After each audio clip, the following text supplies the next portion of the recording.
There are nights when the stars look too close, as if the sky itself leans down to listen. Elias had learned to read those nights. Since the day the healers came and saved his dying body, the world had felt louder, more alive, every whisper of wind, every shimmer of starlight carrying something beneath it. A pulse, a memory. 10 years had passed, and still the pulse followed him. It was faint most days, only a ghost of warmth behind his ribs, but on certain nights it grew strong enough to make the lamps flicker. He'd tell himself it was nothing, just his imagination, but the stars, they never stopped watching. That evening, a storm built slowly over the valley. No thunder, no rain, only a deep electric hum, like the world drawing in a long breath. Elias stood outside his workshop, grease still on his hands, eyes turned to the glowing horizon. Then the pulse hit him, sharp, rhythmic, alive, and he heard it again. A voice, soft, familiar. Not in his ears, but inside his thoughts. Elias, listen. His knees weakened. He hadn't heard that voice since the night of the healing. Lyra. The ground trembled. The lights of the nearby village went dark. Across the valley, a streak of silver tore through the clouds, vanishing into the eastern mountains. He didn't think. He simply moved, grabbing his pack, his old field light, and the worn compass that still bore the healer's mark. He began to walk. The forest swallowed him before midnight. Each step crackled on frozen leaves. Mist curled around the roots of blackened trees, glowing faintly blue from the strange light that had spilled across the land. He'd walked these hills his whole life, but tonight they felt alien, like the planet itself had shifted beneath his boots. Every shadow looked alive. Every gust of wind whispered his name. After hours of climbing, he reached a clearing. The earth there was scorched into glass. At its center lay a smooth sphere the size of a heart, glowing through shades of indigo and gold. He approached carefully. When his fingers brushed its surface, the hum grew louder, rising into a tone that felt both like a song and a warning. Images burst behind his eyelids, vast cities of crystal, silver towers rising above oceans of light. And there, Lyra, her face flickered through the haze, calm, beautiful, unearthly. She looked older now, or maybe wiser. Her voice came not as sound, but as thought. Elias, time is thin. The veil between our worlds is breaking. The sphere cracked, releasing a gust of radiant mist that swirled around him. He gasped as light soaked into his skin, burning without pain. When he opened his eyes again, the clearing was empty. Only a small shard of crystal remained, pulsing faintly in his palm. He felt her presence within it, her memory, her warning. Something was coming. He turned toward the mountains and kept walking, guided only by the pulse of that crystal. Hours turned into dawn. The storm had cleared, but the world felt changed. Birds didn't sing. The air shimmered faintly with unseen static. When he reached the ridge, he saw smoke rising from what had once been an abandoned observatory. He hurried toward it. The observatory doors hung open, rusted hinges screeching softly in the wind. Inside, dust-coated old telescopes and data screens. Someone or something had been there recently. A trail of footprints in the ash. At the center of the dome stood a mirror-like disc, humming quietly. It was etched with alien symbols, the same kind Lyra had shown him years ago. He reached out with the crystal and the disc flared to life. A holographic pattern projected into the air, a map of constellations, shifting and pulsing like a living organism. But the stars were not the ones he knew. These were different, wrong, shaped in spirals that twisted into each other. Then he heard it again. Elias, if you can hear this, I am beyond your sky. The healers are fading, but their echo is awakening inside you.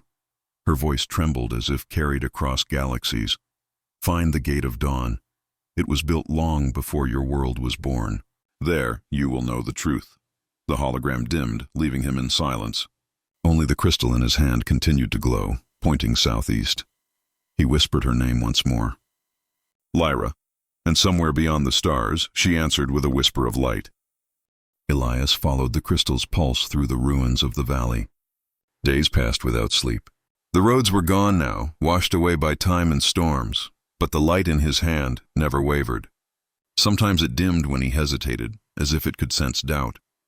Sometimes it grew brighter, almost impatient, At night he dreamed of Lyra, not memories, messages. He saw her walking across endless bridges of glass, surrounded by shadows that whispered her name. Every time she turned to speak, her image broke apart, scattering like smoke in sunlight. When he woke, his chest ached. The mark the healers had left years ago now burned faintly under his skin, glowing whenever the crystal called. By the fourth dawn, he reached the edge of the high cliffs, where the mountains split open into a vast rift known as the Hollow. The locals feared it. Legend said it was a wound the sky once made in the earth. Standing there, Elias could feel it. The air itself hummed alive with some quiet intelligence. The crystal pulsed faster, and from the depths of the canyon, a low harmonic tone began to rise, an echo that shaped itself into words. Elias. The gate is near. He descended the narrow path carved by forgotten hands.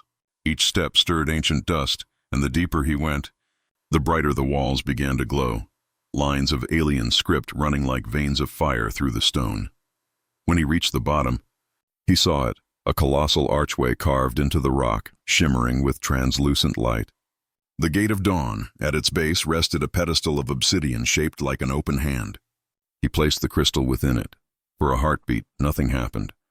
Then the canyon erupted in light.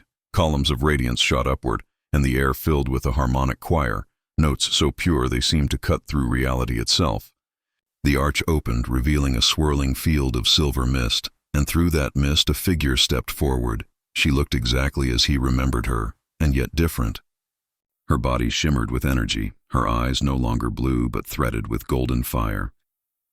Lyra, she smiled softly. Elias, she whispered, her voice echoing inside his thoughts. You followed the call. He could barely breathe. I never stopped. Her expression shifted, joy and sorrow woven together. The sphere I sent was all that remained of our link. The others, the healers, are gone. Gone? They gave everything to heal your world, she said. Their light was not meant to survive this realm. But the energy within you, our bond, it endured. You are what we call a Starborn now. Elias shook his head. I'm just a man. She stepped closer, touching his chest where the faint mark glowed. No, you carry our resonance. That is why you can hear the cosmos breathe. It is why the storm obeys you. As her fingers brushed his heart, the canyon wind surged upward, lifting dust and light into a spiral around them. Images formed, cities rebuilt, forests regrown, oceans alive again.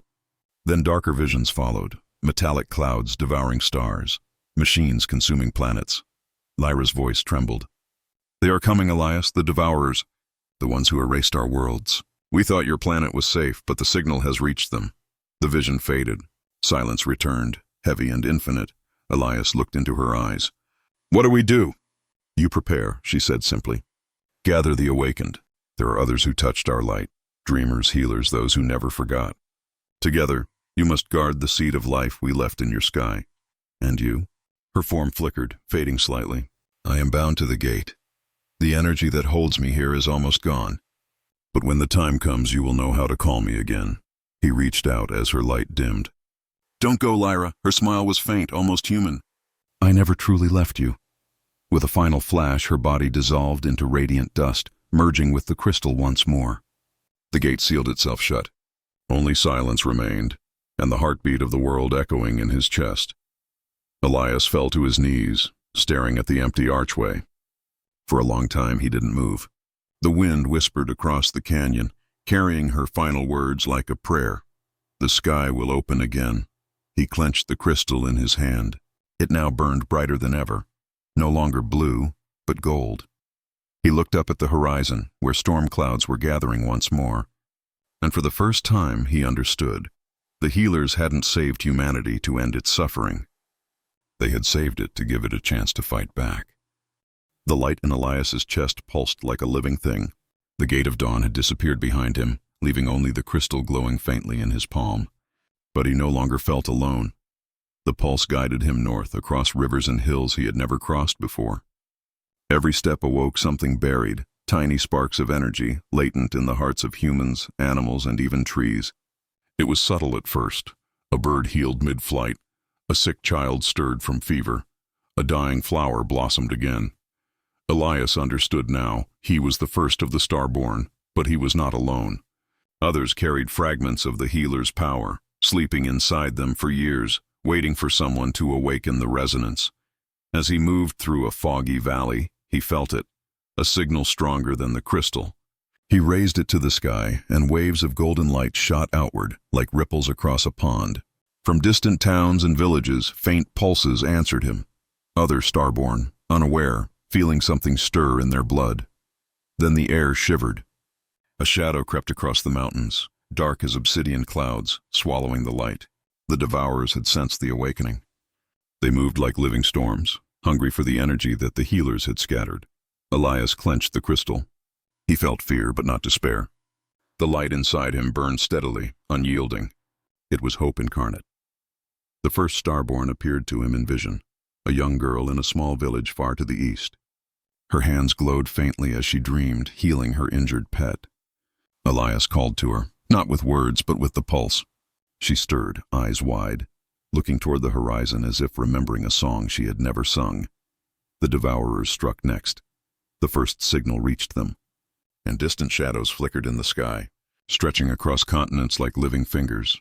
The world had only begun to awaken to the light, but the darkness was faster, more patient. Elias understood the weight of the task.